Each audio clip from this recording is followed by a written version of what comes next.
I'm so excited. We're doing such a good, tangible thing for the community. I'm also so scared. Good and happy is a different thing. You can't be both at the same time. She's calling me out.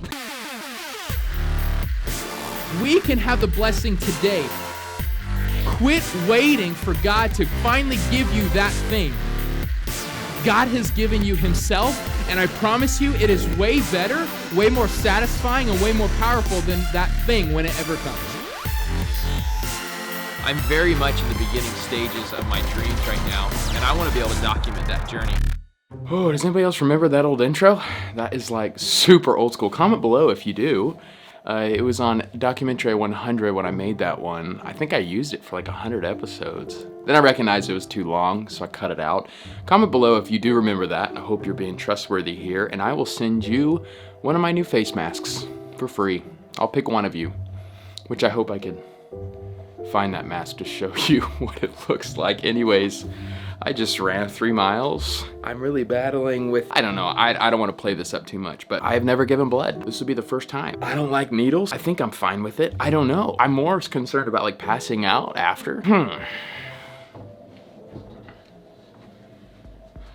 This week's vlog pastor's question is, how do I pursue spiritual development? And I usually answer it in 2 ways. It's how do you spend your time? So we talk a lot about church, God time, gather time, group time, go time. If you really focus on where you spend your time, you become more and more like Jesus. The other thing is tools like your Bible, fasting, resting, silence and solitude. These are like helpful tools that you can use to implement and like you become more like Jesus. But the third one that I haven't really thought about, even though I should have because I've been doing the Ignatius exercises for quite a while, is actually meditating on a theme.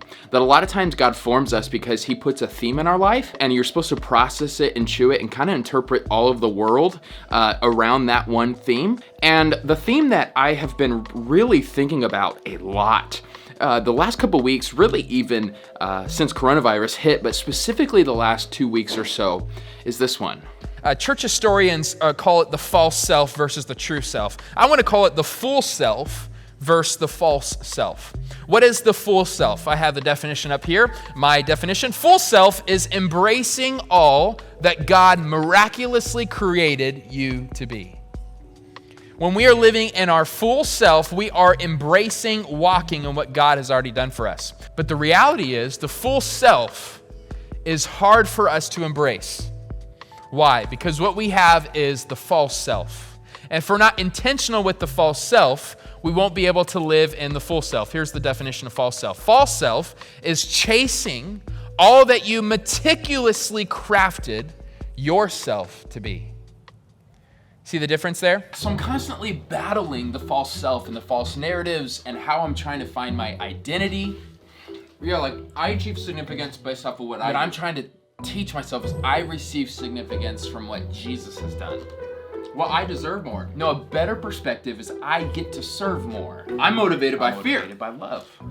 I'm obsessed with I am blessed with his presence.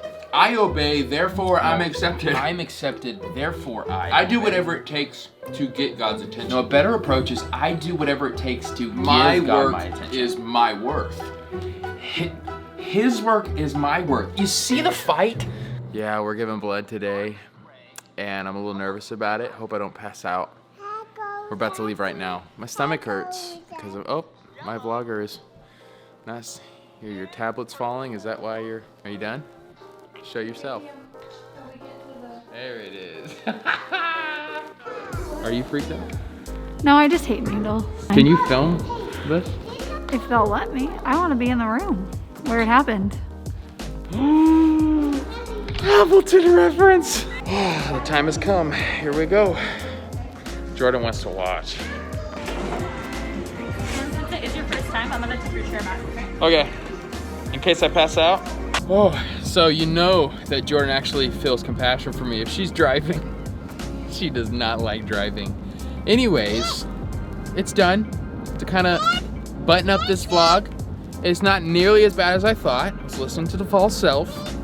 When I got, because I've never given blood before or anything like, never got an IV before. Well, you have, you just don't remember it. Oh, when I had my surgery? When I was 6. Anyways, it was good, but I'm feeling a little dizzy now. Just normal. Yeah, so that's why she's driving, and we're calling her tonight. Time, tools, and themes. What theme is God teaching you in your life, Jordan? Redefining the way I look at who I am, like, as a child of God, as a Jesus follower. That's good. I know what a thief Is that not good enough for you? That's amazing. A thief is